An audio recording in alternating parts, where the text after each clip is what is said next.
This is the cutest red squirrel on the internet. This photographer was very lucky to find it in the wild.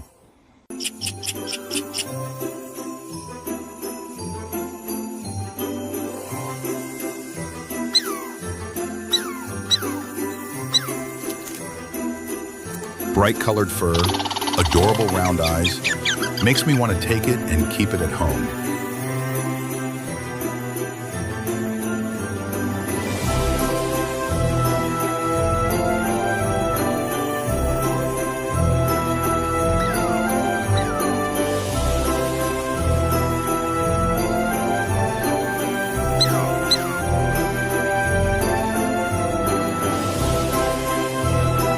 What do you think?